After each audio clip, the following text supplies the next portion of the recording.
What's up, guys? It's Dutch Tiger back at it again with a new video. The second Crew 2 video, and I know it's been a while since I made the last video. The last video was in the beta, but I've been playing the Crew, and as you can see at the bottom of my screen, I've reached icon level 100, and now I have learned a new thing. I have learned a new thing. Most of you know, driving street cars, drifting is difficult, quite important. And there comes a drift car. As you can see, he can drift. I'm in a street car. I cannot drift unless you can see this is a street car, level 202. I'm gonna teach you guys how you can drift your street cars.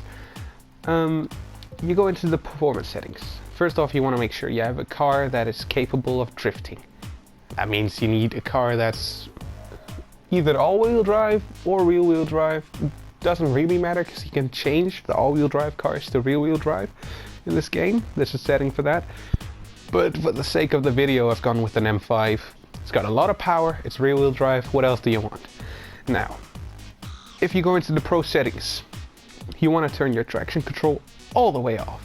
Making sense because it prevents you from spinning your wheels. It's for traction, but you want to spin your wheels, so you turn that off. ABS, it does not matter. I prefer ABS on, but you can do whichever you like.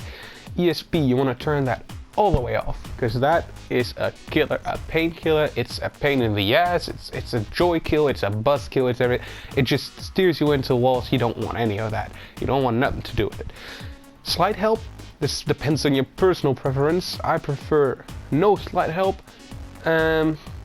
Aero distribution does not matter. Gearbox, you want to play around with that until your gears match up with your drifting style.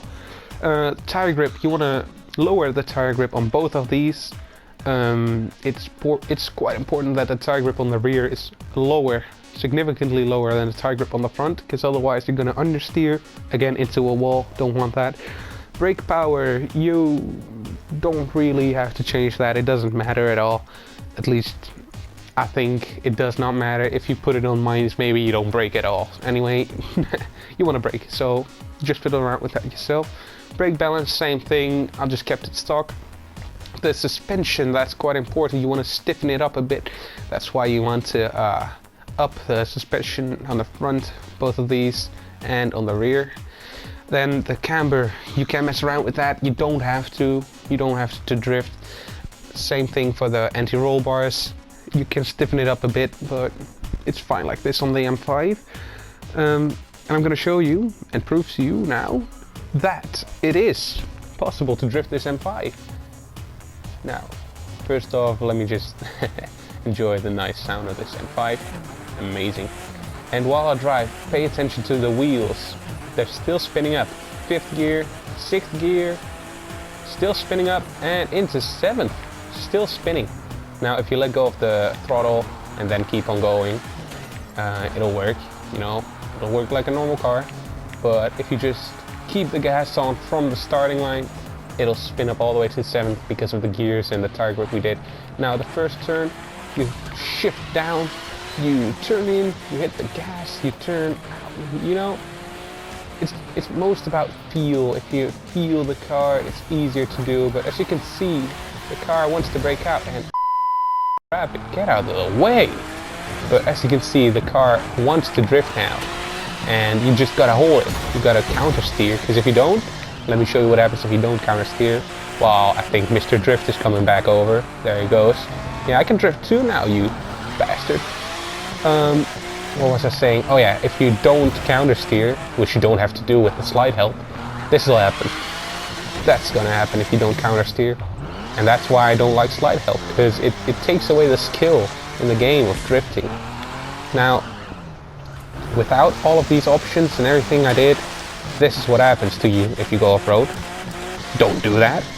And on the street, make sure you're in the right gear, because otherwise you're gonna die. But look, now you can actually drift the car. That's what the settings do. You can change your car so much and people don't even know it because it's not properly explained in this game. But if you know what you're doing, you can make yourself a really good drift car. And you get yourself some really, really nice drift pictures. Look at that background. Look at the M5. Ah, it's damaged. Let me just change that. Where do I do that? There you go. Look at that. Look at that. And look how far back the smoke goes. That's how good this drift car is. Anyways, I hope you guys enjoyed. I hope you guys learned something. I hope you guys will use this in the future. And with that, I'm gonna say, if you liked the video, please leave a like as well. Thumb up.